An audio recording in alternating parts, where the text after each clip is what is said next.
So good morning.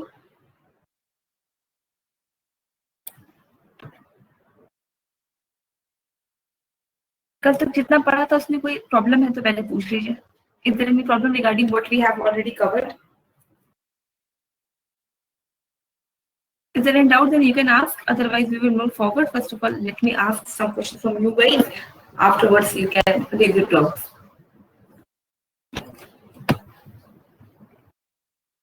सब आता है सबको.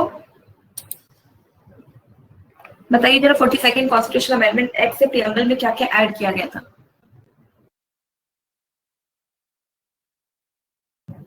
बताइए 42nd कॉन्स्टिट्यूशनल अमेंडमेंट से प्रीएम्बल में कौन कौन से वर्ड्स ऐड किए गए थे. Socialist, several, integrity. Okay correct.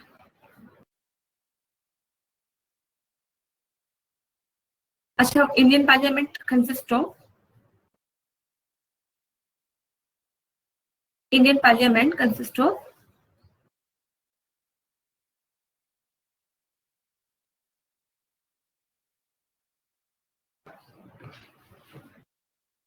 Lok Sabha and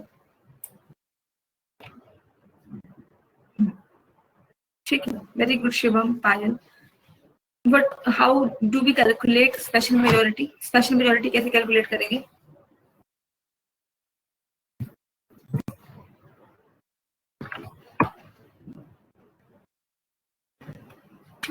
good. बाकी लोगों ने रिवाइज नहीं किया. Very safe. मोनिका. प्रीति आप आंसर क्यों नहीं देते हैं. प्रीति बोरकार आप आंसर क्यों नहीं देते हैं.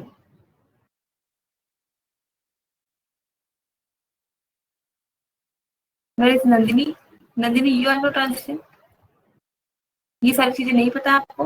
मैम मैंने अभी ज्वाइन करा था, वो नेटवर्क इशू आ रहा है. ओके ओके ओके कोई नहीं. प्रीति आंसर आप नहीं देते हैं क्यों. याद नहीं रहता या मन नहीं करता है. बाकी लोगों पे छोड़ के रखा है क्या कि वो लोग दे मैं सुन लूं.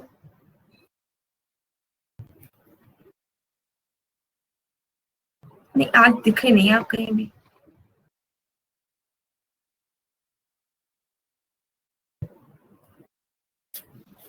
अच्छा बताइए कॉन्स्टिट्यूशनल अमेंडमेंट एक्ट कैसे लाया जाता है. आर्टिकल 368. ये तो कल का तो कुछ पूछा भी नहीं था, ये तो पुरानी चीजें हैं सारी, कल का कहाँ कुछ पूछा है।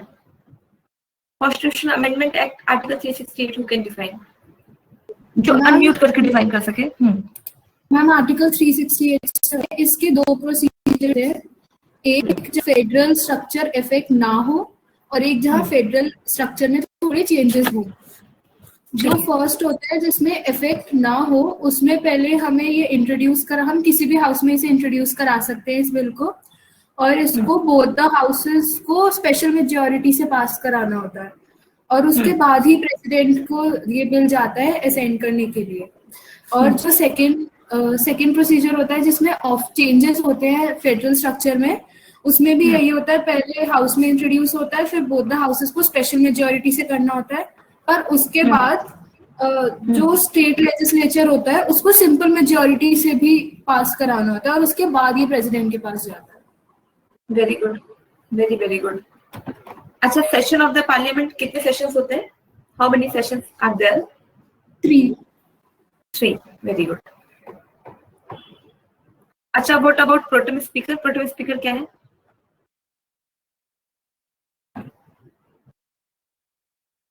What is protem speaker? A speaker who is appointed for a short period of time, especially to take the oath, and after the to take the decision of a new speaker after the elections. Who can be protem speaker? Any senior member who is a long experienced, who has experience in this field, who's a member for a long period of time. Of that house, that means ki of. Yes, ma'am. Okay. अच्छा, एक बात बताइए कि प्रोडिकर can be appointed in Lok Sabha और in Rajya Sabha? Lok Sabha only. Okay, correct. And who will be the chairperson of Rajya Sabha?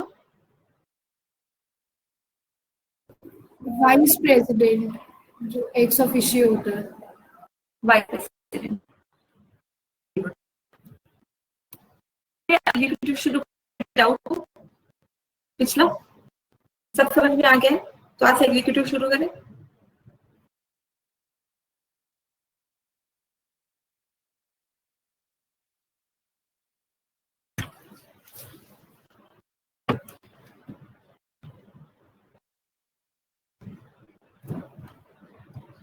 ठीक है।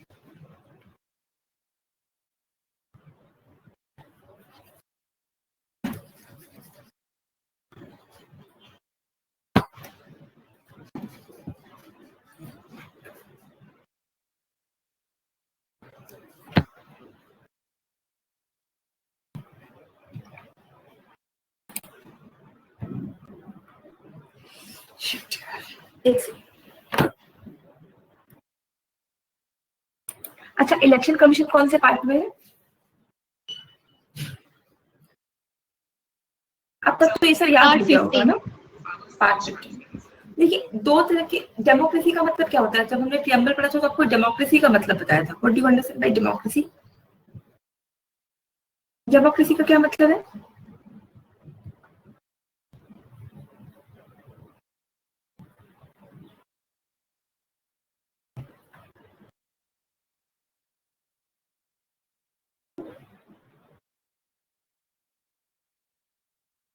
We can choose our leader, right? देखिए, अगर एक सिस्टमैटिक वे में देखें तो बहुत सारी कंट्री जो डेमोक्रेटिक है, अमेरिका है आपकी डेमोक्रेटिक, आपका ये यूके है, हम है ना, हम मतलब इंडियंस भी है। तो डेमोक्रेसी में जो बेसिकली एग्जीक्यूटिव होती है, या हम जो लॉ बनाते हैं लेजिस्लेटिव एंड एग्जीक्यूटिव, उसको डेमोक्रेसी के हिसाब से कैसे फंक्शन, डेमोक्रेसी में कैसे फंक्शन करता है, तो वो दो तरीके से फंक्शन करता है। एक है आपका पार्लियामेंट्री फॉर्म ऑफ डेमोक्रेसी, ठीक है, समझने के लिए समझ लीजिए, ऐसा इसको रटना नहीं है। पार्लियामेंट्री फॉर्म ऑफ डेमोक्रेसी, और एक होता है प्रेसिडेंट काइंड ऑफ डेमोक्रेसी। हम इंडिया में जो प्रैक्टिस करते हैं, this is parliamentary form of democracy. इसका क्या मतलब?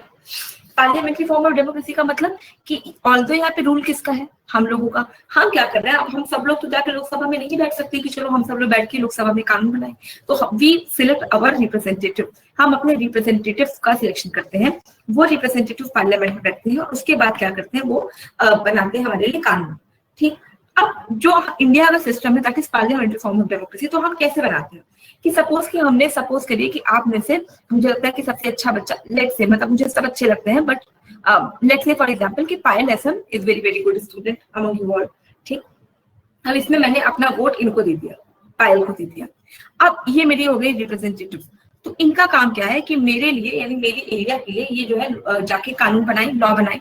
अब ये लॉ बनाएंगी, तो लॉ बनाने के लिए इनके लिए क्या चाहिए कि जब ये लोकसभा में राज्यसभा में काम करेंगे तब ये क्या करेंगे, लॉ बनाएंगे, कानून बनाएंगे कि जो मेरे जो वेलफेयर है उनको फुलफिल कर सके।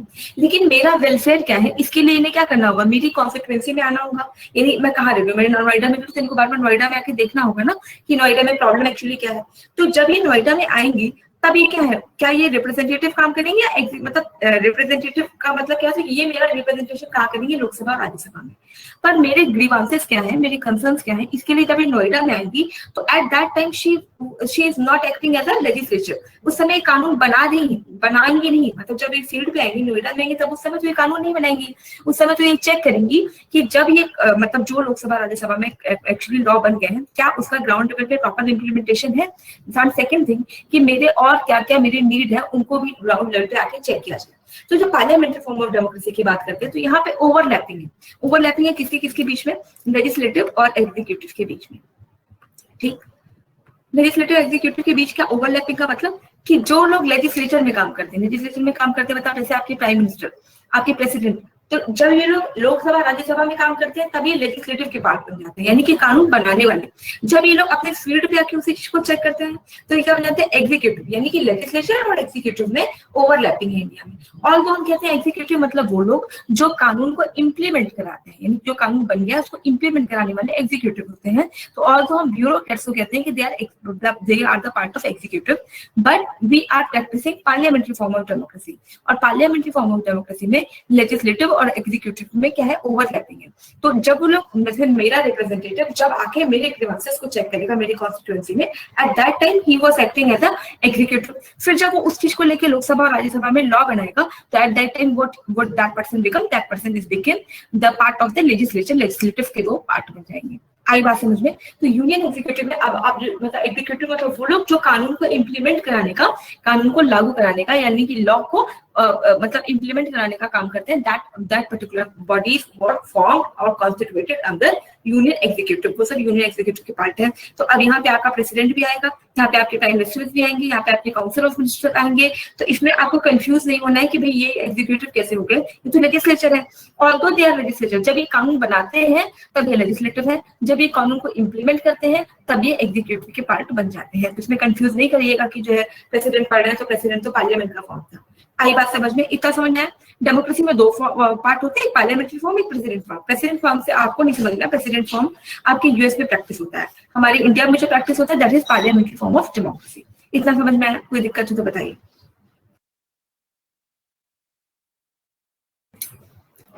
आया, क्लियर हुआ? प्लीज रिपीट, क्या रिपीट करें? देखिए मैंने आपको बताया कि डेमोक्रेसी क्या होता है, जहां पे हम अपने रिप्रेजेंटेटिव चुनते हैं। और जो डेमोक्रेसी है वो दो तरीके से मतलब अपना काम कैसे करती है। दो kind of, there were two kind of democracy which were practised in the world. First is parliamentary form of democracy, second is president form of democracy. Please keep president form of democracy aside, just focus on the parliamentary form of democracy. Parliamentary form of democracy का मतलब कि parliament हमारे लिए rule बनाती है। अब हम यहाँ पे जो पार्लियामेंट्री फॉर्म ऑफ डेमोक्रेसी होती है वहां पे ओवरलैपिंग है। ओवरलैपिंग किसके बीच में? एग्जीक्यूटिव और लेजिस्लेटिव के बीच में। एग्जीक्यूटिव क्या है? जो कानून को इम्प्लीमेंट कराती है, और लेजिस्लेचर क्या है? जब वो कानून को बनाती है। तो जब हमारे जो मिनिस्टर्स हैं, सपोज कि पीएम, प्रेसिडेंट, जब ये कानून को बनाने का काम करते हैं पार्लियामेंट में बैठ के, तब ये हो जाते हैं लेजिस्लेचर के पार्ट। जब ये कानून को ग्राउंड लेवल पे इम्प्लीमेंट करने का काम करते हैं तब ये हो जाते हैं एग्जीक्यूटिव के पार्ट। ठीक है, तो बस इतना ही बताया। इन शॉर्ट यही था basically difference between the executive and the legislative and how the parliamentary form of democracy prevails. अब क्लियर हुआ? और किसी को कोई दिक्कत?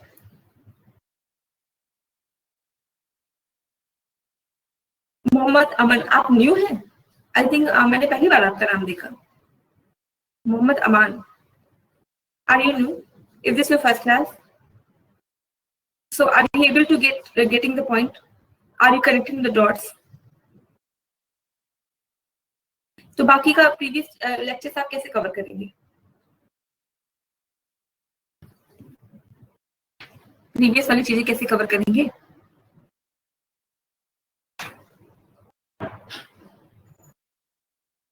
आपको वो रिकॉर्डिंग्स तो मिल गए होंगे, वैसे अभी बहुत ज्यादा लेक्चर्स तो आई गेस नहीं हुए हैं, कोई 7 लेक्चर्स हुए हैं। 7 लेक्चर्स के लिए खामखा आपको जाना पड़ेगा। आप एक काम करिएगा, रिकॉर्डिंग ले लीजिएगा मैम से, दूंगा मैम से, रिकॉर्डिंग सुन लीजिएगा। फिर भी कोई डाउट होगा तो आप मेरे से पर्सनली पूछ लीजिएगा, ठीक है?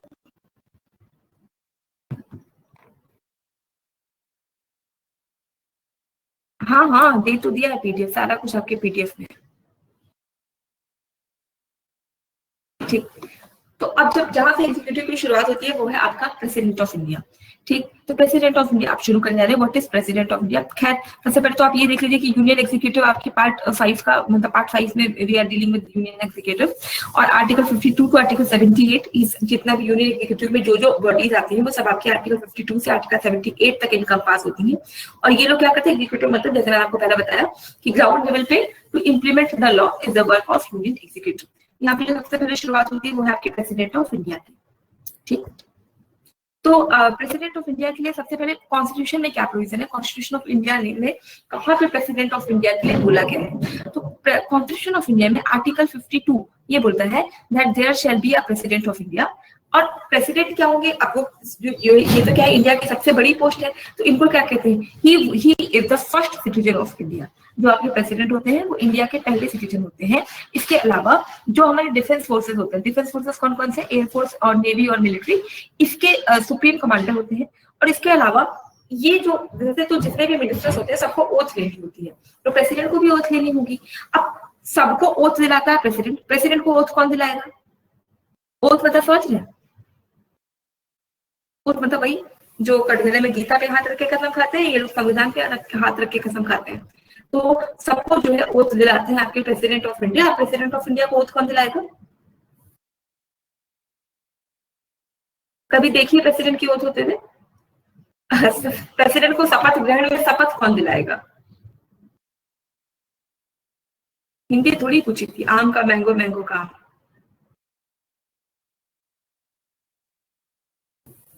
Chief justice of India, very good very good. Chief justice of India supreme court के जो सीटी आई होंगे वो इनको ओथ दिलाते हैं। कुछ इंपॉर्टेंट फैक्ट है, जैसे पहले प्रेसिडेंट आपके राजेंद्र प्रसाद थे, फिर पहली फीमेल प्रेसिडेंट आपकी प्रतिभा देवी सिंह पाटिल थी, 12th थी। फर्स्ट दलित प्रेसिडेंट कौन हुआ? या तो के आर नारायण थे जो 10th नंबर के थे, और अभी करंट में ऑनरेबल रामनाथ कोविंद आपके प्रेसिडेंट है। तो अब सबसे पहले शुरुआत करते हैं कि who can be the president. आप लोग अपना अपना चेक कर लीजिएगा कि क्या आप लोगों में से किसी के पास कैपेबिलिटी है कि आप प्रेसिडेंट ऑफ इंडिया बन सकते हैं। तो प्रेसिडेंट ऑफ इंडिया का जो सिलेक्शन होता है वो दोनों हाउसेस से होता है, ठीक है। अब एक पोस्ट को सिलेक्ट करना, अगर मान लीजिए पूरी इंडिया को उसमें लगा दे तो शायद वो जो इलेक्शन का प्रोसीजर है वो बहुत टीडियस हो जाएगा, पहला।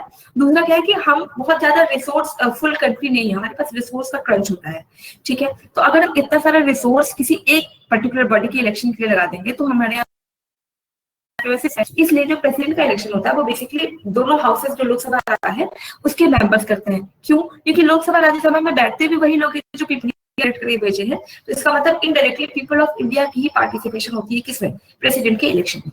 और दूसरे कौन से लोग इसमें पार्टिसिपेट करते हैं? तो हर स्टेट की लेजिस्लेटिव असेंबली के मेंबर्स भी प्रेसिडेंट के इलेक्शन में पार्टिसिपेट करते हैं। लेकिन कुछ स्टेट ऐसे हैं जहां पे लेजिस्लेटिव असेंबली के अलावा लेजिस्लेटिव काउंसिल भी है, ठीक है। तो लेजिस्लेटिव काउंसिल जैसे आपके यूपी में है ना।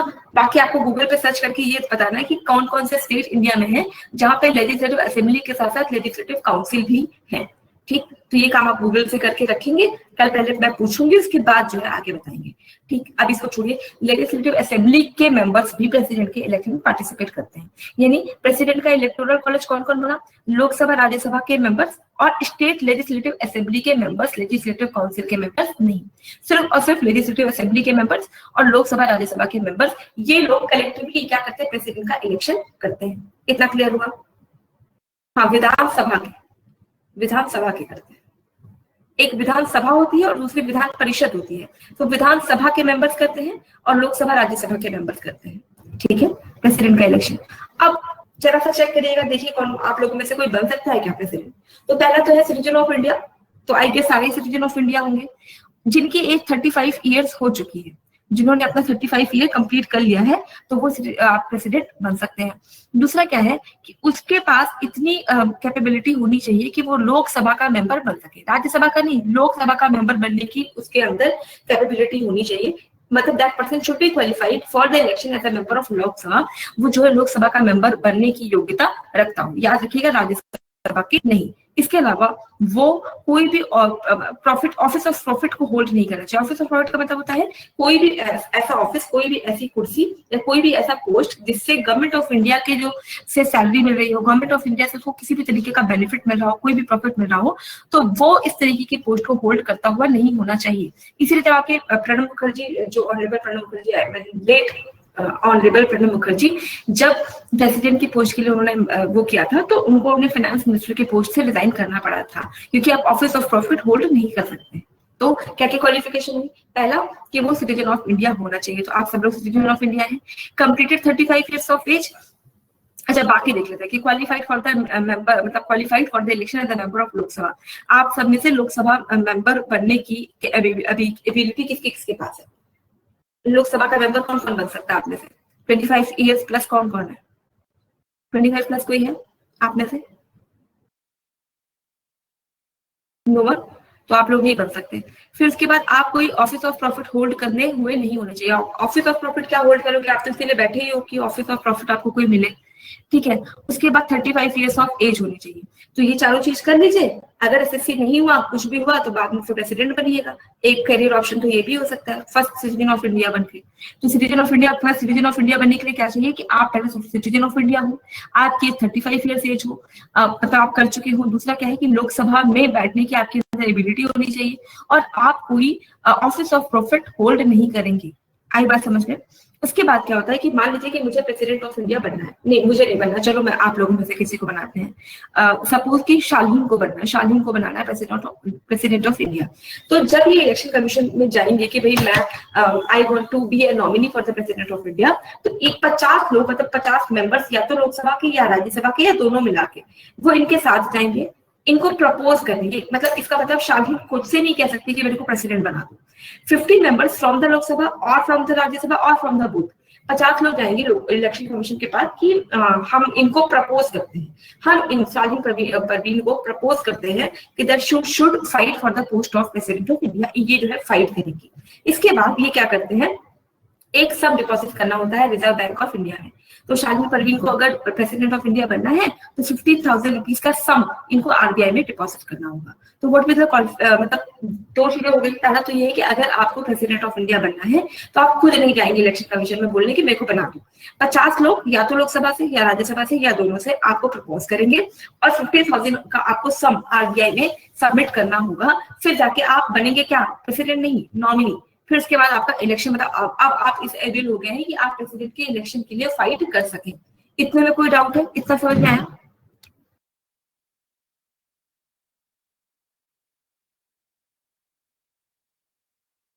फोर्थ पॉइंट, 15,000 रुपए आपको आरबीआई की किसी शाखा में जमा कराना होगा।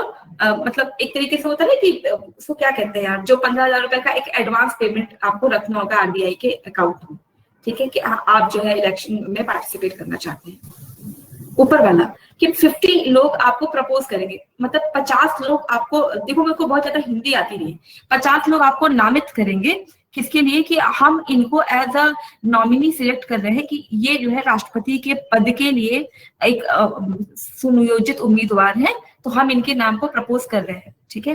तो 50 लोग या तो लोकसभा से या राज्यसभा से या दोनों से सामूहिक तौर पे जाएंगे, कहाँ पे, हाउस में। उसके बाद वो बोलेंगे कि हम इनको as a president of India propose कर रहे हैं, ठीक है, प्रस्तावित कर रहे हैं। प्रपोज मतलब प्रस्ताव भेज रहे हैं। आप क्लियर हुआ?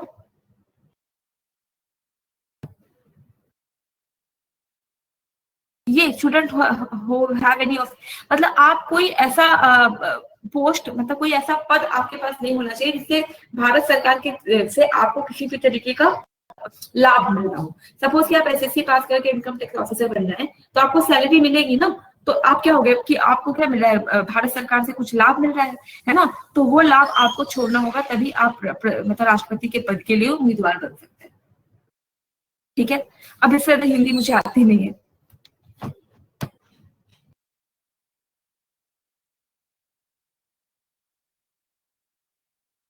Only for president, only for president. अभी बाकी लोगों का इलेक्शन होने तो दीजिए, फिर देखिएगा कि बाकी लोगों में क्या होता है।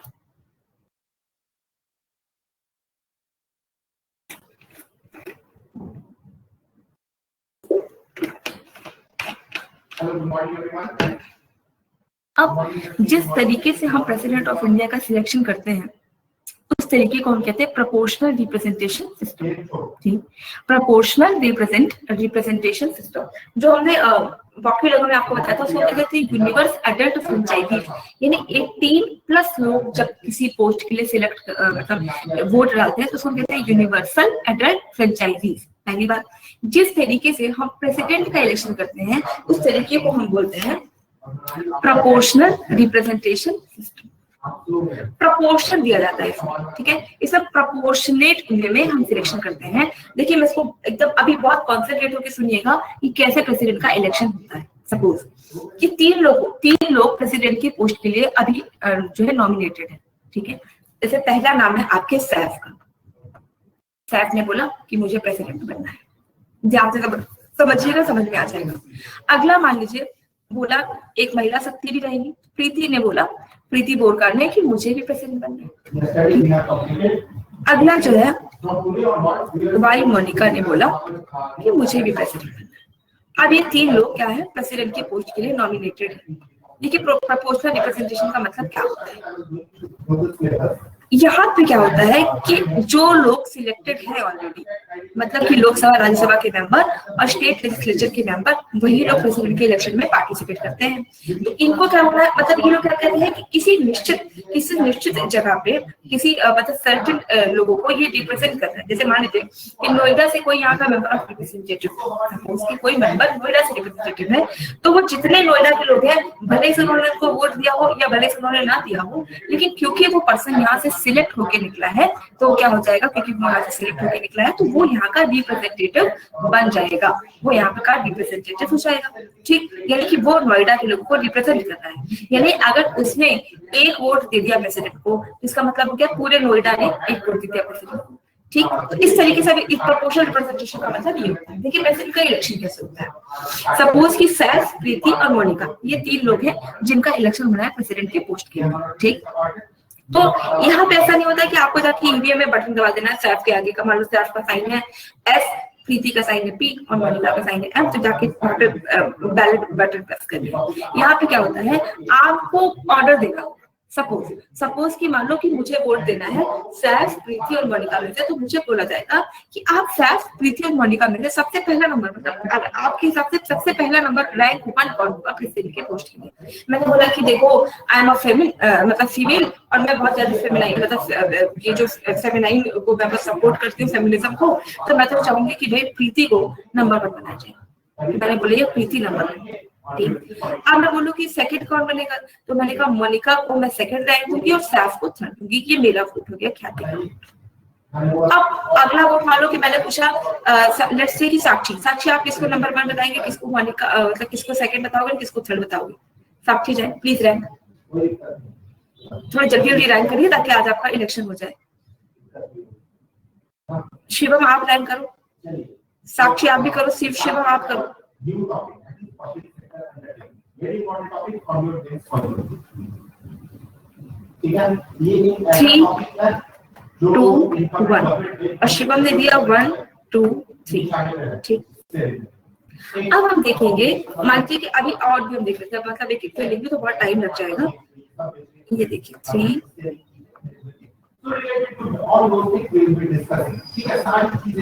ऐसे चल रहा है। ठीक है, बार-बार 3, 2, 1। अब हम देखेंगे कि भाई एक राउंड की वोटिंग हो गई, एक राउंड की वोटिंग के बाद कौन सा ऐसा पर्सन है जिसको सबने लास्ट रैंक दी है, मतलब ऐसा हो रहा है कि ये तो भाई मतलब मैक्सिमम जो लास्ट वोट है इन्हीं को मिलता है। तो हमने देखा 333 सैफ वाले में ज्यादा है, ठीक है, क्योंकि सैफ वाले में जब ज्यादा है तो इसका मतलब सैफ तो पोस्ट पे रहेंगे ही नहीं, इनको हटा दिया गया। अब अगली फाइट होगी प्रीति और मोनिका के बीच में। फिर अब हम देखेंगे प्रीति और मोनिका में जैसे वाणी की सबसे ज्यादा प्रीति को 2 रैंक मिला है और मोनिका को 1 रैंक मिला है। अब ये जो सैफ की वोट है, सैफ के वोट लिस्ट हम उठा के देखेंगे कि सैफ को जिसने इसने नंबर 1 दिया है उसने सेकंड नंबर किसको दिया है, प्रीति को या मोनिका को। तो अगर मानते कि सैफ वाले में से ज्यादातर लोगों ने सेकंड नंबर मोनिका को दिया है तो वो सारे वोट हम मोनिका वाले में ऐड करते रहेंगे, इसका एक वोट एक वोट एक वोट, क्योंकि सेकंड वोट इनको ज्यादा मिला है। ठीक, अब ऐड किया जाएगा कि प्रीति और मोनिका में से ज्यादा वोट किसके मिले। अब हमें लग रहा है कि नहीं, मोनिका के वोट ज्यादा हो गए तो मोनिका बन जाएगी आपकी प्रेसिडेंट ऑफ इंडिया। आगे बात समझ में कैसे मतलब इसमें इलेक्शन करते हैं। इलेक्शन करते हैं कि आपको क्या करना होता है कि प्रॉपर चैनलाइज्ड वे में आप क्या करेंगे कि एक पूरा रैंक देंगे कि नंबर 1 इसका, नंबर 2 इसका, नंबर 3 इसका। फिर जिस पर्सन की रैंक सबसे कम होगी मैक्सिमम लोगों में उसको हटा देंगे और उसके वाले का जो सेकंड वाला मतलब सेकंड जिसको ज्यादा मिला होगा उसके वाले में से वो जो पर्सन जो लोग फाइट करेंगे उसके वाले में ऐड कर देंगे। और ये प्रोसीजर आप तब तक करते चले जाते हैं जब तक आपका 50% प्लस 1 वोट ना आ जाए। मान लीजिए कि टोटल कितने लोग आपके प्रेसिडेंट के इलेक्शन पार्टिसिपेट कर रहे हैं, मान लीजिए कि 50 लोग हैं लोकसभा राज्यसभा के और 50 लोग स्टेट लेजिस्लेटिव असेंबली से चुन के आते हैं। अब 50% वोट तब जब तक नहीं आ जाता, 50% प्लस 1 यानी 51 वोट जब तक नहीं आ जाता तब तक हम एक एक पर्सन को हटाते रहते हैं और उसका वोट दूसरे वाले में ऐड करते जाते हैं। जब 50% वोट आ जाएगा तब हम समझ जाते हैं कि अच्छा 50% वोट आ गया तो अब ये पर्सन बन जाएगी आपके राष्ट्रपति, मतलब आपके प्रेसिडेंट ऑफ इंडिया। बाकी सब इलेक्शन में क्या होता है, ऐसे मान लीजिए कि हमें मेंबर ऑफ रिप्रेजेंटेटिव चुनना है, इवन हमें प्रधान भी चुनना होता है, सरपंच चुनना होता है।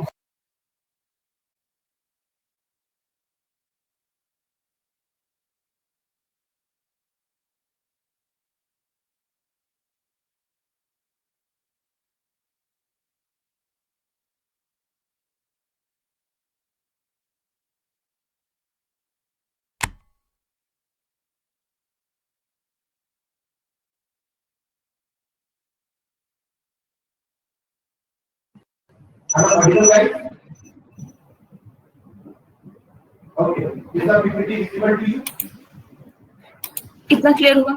इतने में कोई डाउट है तो बताइए।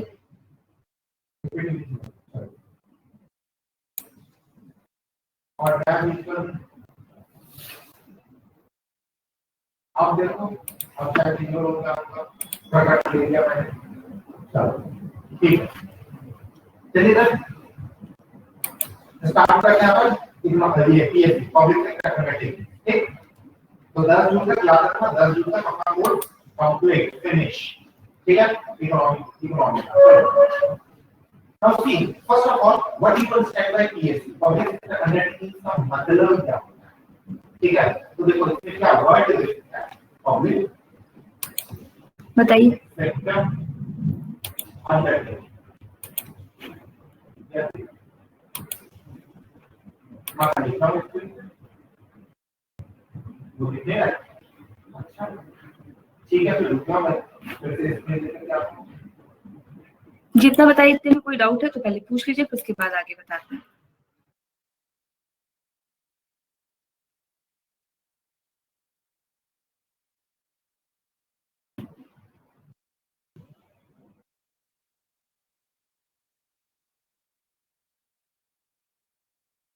%50 plus 1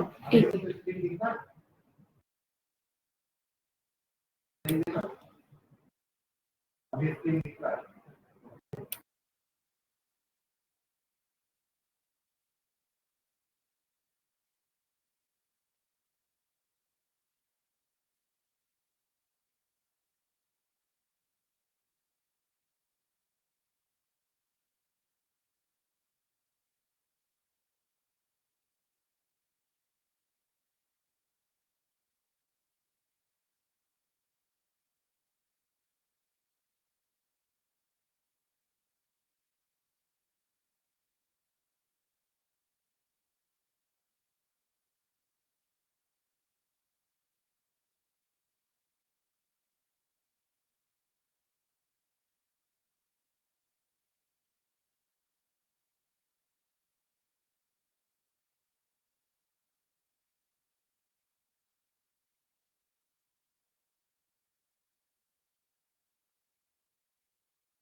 Hold on guys for 2 minutes. ठीक, तो we all are the owner of that particular company. ठीक, और हमारे बिहाफ पे उस particular company का administration कौन करता है? Government. ठीक, so that is the meaning of public sector undertaking. So there are different sectors, जैसे aeroplane हो गया, aerial survey हो गया, mines हो गए, minerals हो गए. ठीक, तो अलग-अलग जो भी sectors हैं उससे related government companies अगर है, public owned companies अगर है, होता क्या है? Why the concept of use emerged and came into picture? तो simple reason is हमारा देश आजाद कब हुआ? 1947 में. तो when the yeah, like ONGC, like GAIL, so in 1947 हम so when the British got independence, पहले हम जानते थे पहले हम World War II World War II. So prior to World War I and what was the major objective of economy? Just go back to Vidas करो, पहले discuss करो economy हमने डिस्कस करेंगे. बता देते हैं. What was the objective of economy? Noida वाला example कुछ एग्जाम्पल नहीं दिया था, मैंने आपको बताया था. एक सेकंड और पीडीएफ आपकी बचाए. पहले तो आप ये बताओ मुझे कि आपको ये समझ आएगा कि प्रोपोर्शनल रिप्रेजेंटेशन नोएडा क्या होता है. मैंने आपको ये बताया कि लोकसभा, राज्यसभा या स्टेट रिप्रेजेंटेशन से हम अपने मेंबर ऑफ रिप्रेजेंटेटिव सिलेक्ट करके भेजते हैं. तो सपोज कि मैंने नोएडा से किसी एक को सिलेक्ट करके वहां भेज दिया है लोकसभा राज्यसभा में, तो जब उसने एक वोट दिया प्रेसिडेंट के इलेक्शन में, तो इसका मतलब क्या हो गया कि पूरे नोएडा ने उसको एक वोट दे दिया. क्लियर हुआ?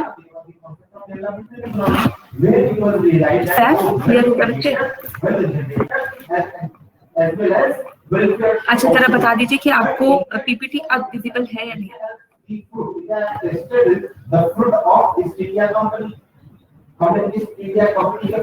नहीं क्लियर है. नहीं क्लियर हुआ, आप लोग को बताते हैं वापस.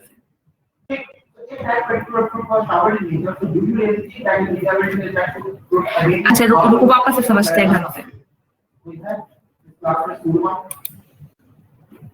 बताओ ठीक है, तो खाते नहीं हो करेला में हम लोग आगे खाने के लिए. देखो रुको अभी समझ में आएगा. क्या होगा फिर से समझते हैं. सपोज कि किसी को प्रेसिडेंट ऑफ इंडिया बनना है, ठीक, लाइन समझिए. तो आर्टिकल 55 ये बोलता है कि भारत में एक प्रेसिडेंट होना चाहिए. आर्टिकल 55 में बोला है that there should be a president of India. ठीक, अब प्रेसिडेंट ऑफ इंडिया एक की पोस्ट है, यानी कि पूरे भारत का केवल एक ही प्रेसिडेंट है ना, पूरे इंडिया का केवल एक ही प्रेसिडेंट होगा. दैट मींस वो पोस्ट बड़ी टाइम है ना. अब अगर वो पोस्ट ऑफ बहुत टाइम है तो उसमें कि हम सब लोगों के एक राष्ट्रपति, तो हम सब लोगों की पार्टिसिपेशन राष्ट्रपति के इलेक्शन में होनी चाहिए कि नहीं होनी चाहिए. मतलब हम सबका एक राष्ट्रपति है तो हम सबकी पार्टिसिपेशन प्रेसिडेंट के इलेक्शन में होनी चाहिए. तो इसका मतलब ये है कि कहीं ना कहीं people of India, citizen of India की पार्टिसिपेशन प्रेसिडेंट की पोस्ट के लिए होनी चाहिए. पर हम एक बहुत बड़े कंट्री तो नहीं है, मतलब हमारे पास ऐसा तो नहीं है कि पैसा बहुत है. तो हम पूरे अगर इंडिया की पार्टिसिपेशन केवल एक पोस्ट के लिए करेंगे तो हमारा बहुत ज्यादा पैसा चला जाएगा. तो हमने कहा कि जो हमारे मेंबर ऑफ रिप्रेजेंटेटिव है, हमारे मेंबर ऑफ रिप्रेजेंटेटिव कहाँ बैठते हैं? एक तो होते हैं MLA, member of legislative assembly, जो हर स्टेट में बैठते हैं. दूसरे होते हैं मेंबर ऑफ पार्लियामेंट, जो लोकसभा और राज्यसभा में बैठते हैं. तो ये लोग मिलके प्रेसिडेंट ऑफ इंडिया का सिलेक्शन करते हैं. अब देखिए ये आता नहीं, मैं आपको बताया था, फिर इसको समझिए कैसे सिलेक्ट करते हैं. मान लो कि किसी MLA को, देखिए इसमें क्या करते हैं, पहले सबके वोट को बराबर कर देते हैं. मान लीजिए कोई यूपी का है, कोई MP का MLA है, कोई राजस्थान का MLA है. ठीक, अब कोई बिहार से मेंबर ऑफ पार्लियामेंट है, जैसे आपके मोदी जी बनारस से मेंबर ऑफ पार्लियामेंट है. तो हमें क्या करना होगा, पहले सबके वोट काउंट को बराबर कर देना होगा. यानी ये पर्सन एक वोट देखा, हमने कहा था ना पॉलिटिकल जस्टिस, यानी 1 पर्सन 1 वोट. अब मान लीजिए कि नोएडा की जो पॉपुलेशन है, सपोज करिए कि नोएडा की पॉपुलेशन 2000 लोगों की है और इलाहाबाद की जो पॉपुलेशन है वो 500 लोगों की है. तो इसका मतलब ये होगा कि अगर एक पर्सन, एक नोएडा वाला बंदा किसी को एक वोट देगा तो 2000 वोट चला जाएगा, और अगर इलाहाबाद वाला देगा तो 500 वोट चला जाएगा. तो हमें हो जाएगी काउंटिंग में दिक्कत. तो हम क्या करते हैं, पहले सारे वोट्स को इक्वल करते हैं. लेकिन इक्वल कैसे करते हैं? 1 पर्सन 1 वोट कैसे बनाते हैं? अगर कोई MLA है, बहुत ध्यान से समझिए, समझ में आ जाएगा. पीपीटी तो शो हो रही है ना, पीपीटी शो हो रही है ना.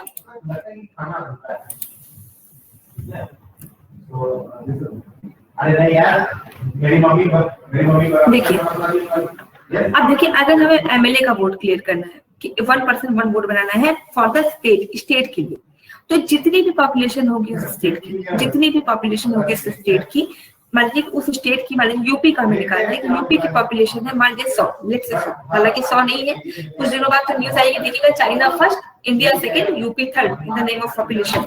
तो टोटल पॉपुलेशन मान लीजिए 100 है। यहाँ पे नंबर ऑफ एमएलए कितने हैं, यानी विधानसभा में बैठने वाले नंबर अभी कितने हैं, सपोज करिए कि 10, या इसको हम कर लीजिए, नहीं तो समझ में नहीं आएगा, 10,000 कर लीजिए कि यूपी की पॉपुलेशन 10,000 है, यहाँ पे बैठने वाले मेंबर है 10, ठीक है, यहाँ पे टोटल एमएलए 10, इसको कैलकुलेट करिए, इसका कैलकुलेशन हुआ आपका 1000, जितना भी आता है उसको 1000 से डिवाइड किया जाता है, तो जब 1000 से डिवाइड किया तो आ गया 1, ठीक है। यानी अगर यूपी का चाहे वो नोएडा कॉन्स्टिट्यूएंसी है चाहे इलाहाबाद कॉन्स्टिट्यूएंसी है, कोई भी एक एमएलए वोट देगा तो वो 1 होगा। और किसी का समझिए, आपको और समझ आएगा। मान लीजिए यूपी की पॉपुलेशन है 30,000, यहाँ पे नंबर ऑफ एमएलए है 10, इसको कैलकुलेट करिए, आया 3000, इसको 1000 से डिवाइड किया, आ गया कितना 3, यानी अगर यूपी का कोई भी एमएलए हो, चाहे वो जहां का भी एमएलए है ना, यूपी का मतलब नोएडा का हो, शाहजहांपुर का हो, गाजियाबाद का हो, वो 1 वोट देगा, तो इसका मतलब राष्ट्रपति के पोस्ट के लिए 3 वोट जा रहे हैं, ठीक। इस तरीके से हम निकालते हैं एमएलए का वोट काउंट, यानी स्टेट लेजिस्लेटिव असेंबली का वोट काउंट। अगर मेंबर ऑफ पार्लियामेंट का निकालना है तो कैसे निकालेंगे, जितने भी वोट्स एमएलए को मिले हैं, मतलब कि समझ लीजिए कि यूपी वाले एमएलए का वोट काउंट आया है 8, एमपी वाले एमएलए का वोट काउंट आया है 3, यानी कि 1% जितना वोट देगा, मान लीजिए कि यूपी में 1% वोट देगा तो 3 होता है ना, एमपी में 1% वोट देगा तो 8 होगा, तो ऐसे ऐसे पूरे 29 स्टेट्स का निकाल दिया जाएगा।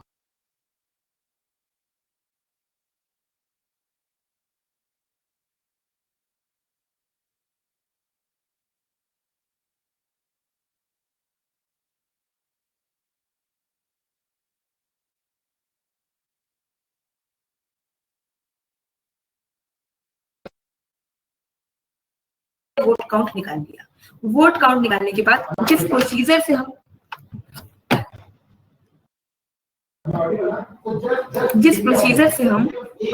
करते हैं, एक मिनट, फिर जिस प्रोसीजर से हम एमपी का बता दें, मेंबर ऑफ पार्लियामेंट का होता है कि जितने भी स्टेट्स के आ गए, मान लीजिए कि लोग यूपी का आ गया कि 1% वोट देगा तो 3 वोट मिलेगा, और यूपी का तो बता दिया, एमपी का हो गया कि 1% वोट देगा तो 8 वोट मिलेगा, तो इस तरीके से सारे को ऐड कर देते हैं और टोटल नंबर ऑफ एमपी से डिवाइड कर देते हैं, ठीक। तो टोटल नंबर ऑफ एमपी रखेंगे 545 प्लस 245, 545 मेंबर आपके लोकसभा के हैं और 245 मेंबर आपके राज्यसभा के हैं, 545 और 245 को डिवाइड कर देंगे, टोटल नंबर ऑफ एमपी से डिवाइड कर देंगे तो वो एक एमपी का वोट काउंट रहेगा। इन टोटल स्टेट 29 स्टेट्स का वोट काउंट निकाला, उसमें टोटल नंबर ऑफ एमपी से डिवाइड करते हैं तो आपके मेंबर ऑफ पार्लियामेंट का वोट काउंट निकल के आता है। समझ में आया, क्लियर हुआ, समझ में आ गया बच्चे? पायल, अमनदीप, मनीषा, मोहम्मद अमान, नंदिनी,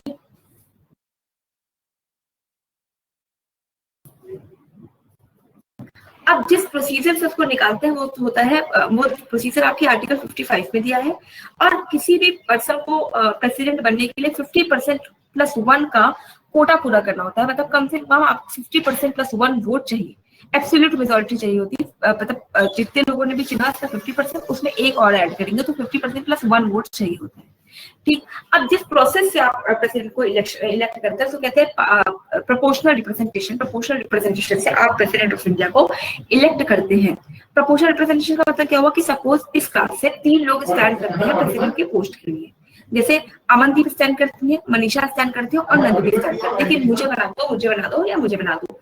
तो अब इन तीनों के सिलेक्शन के लिए मेंबर ऑफ पार्लियामेंट और मेंबर ऑफ लेजिस्लेटिव असेंबली के पास एक शीट जाएगी, इसमें इन तीनों के नाम दिए होंगे, आपको उसमें एक ऑर्डर डालना है। मान लीजिए मैंने सबसे पहला वोट मुझे देने को मिला, तो मैंने बोला Nandini first, Manisha second, Amandeep third, ठीक। अगला वोट सैफ को देने को मिला, तो सैफ आप किसको देंगे जरा रैंक करिए, अमनदीप, मनीषा और नंदिनी में सैफ आप करिए, भावनी आप करिए, पायल आप करिए, रैंक दीजिए तीनों को 2 1 3, यानी ये देंगे सबसे ज्यादा वोट मनीषा को, फिर नंदिनी को, फिर अमनदीप को, पायल आप दो 1 2 3, यानी सबसे ज्यादा वोट देंगे मनीषा को, फिर नंदिनी को, फिर अमनदीप को। तो इसका मतलब ये हो रहा है कि अमनदीप को हर बार थर्ड रैंक मिल रही है। तो अभी अभी अगर पहले राउंड में, मान लीजिए कि पहला राउंड जब हुआ, पहले राउंड में मैंने देखा कि 50% वोट मिल गया, 50% वोट मिल गया, यानी कि 100 लोग हम लोग पार्टिसिपेट कर रहे हैं इन तीनों के इलेक्शन में। 50 लोगों ने पहला ही नंबर दे दिया किसको, मान लीजिए कि लेट्स से नंदिनी को हमने पहले ही नंबर 50% यानी 51 लोगों ने वोट दे दिया, तो दोबारा ये प्रोसेस नहीं होगा, काम खत्म। लेकिन हमने देखा कि पहले राउंड की वोटिंग हुई, नंदिनी के पास है 35 वोट, अमनदीप के पास है 22 वोट और मनीषा के पास है let's say 20%, just for example. इसका मतलब ये हुआ कि पहले राउंड की वोटिंग में अभी 50% वोट किसी एक को नहीं मिल पाया है। ठीक, तो हम क्या करेंगे, देखेंगे सबसे कम वोट किसका है। तो सबसे कम वोट मान लीजिए कि अमनदीप का, इनको तो हमने हटा दिया कि इनका। अब अगली फाइल थी इनके पास है 35 वोट, इनके पास है 22। अब इनका लिस्ट खोला जाएगा, इनके में किसी ने इनको नंबर 1 दिया है तो किसी को नंबर 2 तो दिया होगा। तो जो इनका नंबर 2 है वो इनका मतलब जिसको 2 होगा, मनीषा को 2 है या नंदिनी को 2 है, उसके लिए 1 करके इसको ऐड कर देंगे। मान लीजिए कि इनको जो है इनके वाले वोट को हमने लिया, तो 18 लोगों ने बोला कि अगर अमनदीप फर्स्ट नहीं आती है तो नंदिनी को फर्स्ट आना चाहिए। तो 35 और 18 इन दोनों को मिला, जो बच्चा 6 वोट वो इनको मिल गया। इनके पास अब टोटल वोट 28, इनके पास है टोटल वोट, दोनों में ऐड होगा, बिल्कुल दोनों में ऐड होगा। जिसके में मान लीजिए कि सेकंड रैंक ज्यादातर वोट लोगों ने जिसको दिया है, मान लीजिए कि नंदिनी का सेकंड वोट है, इनको 18 मिल रहा है, और ये दूसरे वाले लिस्ट अभी हमारे पास 3 ही है ना। जब लोकसभा में इलेक्शन होता है 15-20 लोग इलेक्ट हुए, 15-20 लोग होता है, तो तब तक वोट ऐड करते जाएंगे जब तक कि 50% वोट ना आ जाए। अब देखिए कि आ गया 53 वोट, 53 वोट मतलब 50% प्लस 1 से ज्यादा आ चुका है। और जैसे 50% प्लस 1 से आ गया, अगर आपको डिटेल में ऑनलाइन मूवमेंट को पढ़ना है तो सैटरडे को आप लोग की करंट अफेयर्स की क्लास होती है, उन्हें I guess if I am not wrong happy ma'am लेती है। अब इतना समझ में आया, कौन लेते हैं, राहुल से लेते हैं, ओके इतना समझ में आया। 50% प्लस 1 का कोटा समझ गया कि 50% प्लस 1 जब तक नहीं आ जाएगा तब तक लेते रहेंगे। जैसे ही 50% हो जाएगा वैसे ही आपका वोट खत्म हो जाएगा। उसके बाद क्या हो जाएगा कि आपका प्रेसिडेंट सिलेक्ट हो जाएगा। ठीक,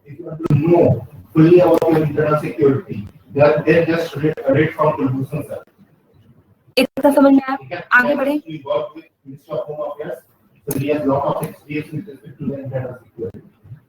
अब प्रेसिडेंट के कुछ की पॉइंट्स है, कुछ फैक्चुअल इंफॉर्मेशन है, जैसे कि जो नॉमिनेटेड मेंबर्स होंगे, नॉमिनेटेड मेंबर मतलब राज्यसभा में 12 लोगों को सिलेक्ट करके भेजता है प्रेसिडेंट ऑफ इंडिया, है ना। वो लोग इलेक्शन पार्टिसिपेट नहीं करते हैं, वो लोग प्रेसिडेंट की इलेक्शन में पार्टिसिपेट नहीं कर सकते। जितने भी यूनियन टेरिटरीज है इंडिया में, उसमें दिल्ली और पौंडीचेरी को छोड़ के कोई भी यूनियन टेरिटरी प्रेसिडेंट की इलेक्शन में पार्टिसिपेट नहीं कर सकता है। ठीक,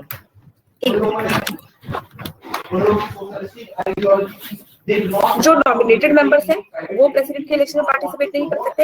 यूनियन टेरिटरी दिल्ली और पौंडीचेरी को छोड़ के पार्टिसिपेशन नहीं कर सकता है। लेजिस्लेटिव काउंसिल, जिस स्टेट में लेजिस्लेटिव काउंसिल है वो प्रेसिडेंट के इलेक्शन में पार्टिसिपेट नहीं कर सकते हैं। एकमात्र अभी तक यूनानिमसली, मतलब जिनको किसी ने अपोज नहीं किया, सबने नंबर 1 दिया था, वो आपके नीलम संजीव रेड्डी है। इस सबने उनको नंबर 1 करके सिलेक्ट किया था, तो यूनानिमसली अभी तक के जो इलेक्टेड प्रेसिडेंट है वो आपके नीलम संजीव रेड्डी है। उसके बाद अगर मान लो कि प्रेसिडेंट की इलेक्शन को लेके कोई भी डिस्प्यूट होता है कि ये ऐसे नहीं ऐसे होना चाहिए, ये ऐसे नहीं ऐसे होना चाहिए, तो उसको जो है आपका इलेक्शन कमीशन नहीं, सुप्रीम कोर्ट ऑफ इंडिया डील करता है। Supreme court of India check करता है कि ये जो डिस्प्यूट है इसका रेजोल्यूशन कैसे किया जाए। ठीक है, और अभी तक का हाईएस्ट मार्जिन मतलब होता है कि सेकंड वाले राइवल सबसे ज्यादा जीत, तो अभी तक की सबसे हाईएस्ट मार्जिन से जीते हैं आपके के आर नारायणन को अपने राइवल से बहुत ज्यादा वोट मिले थे। उनके टाइम पे तो 50% प्लस 1 कराने की कोई जरूरत ही नहीं हुई थी। तो ये कुछ फैक्चुअल इंफॉर्मेशन है प्रेसिडेंट के इलेक्शन से लेके। बच्चे इतना समझ में आया, इतने में कोई दिक्कत है?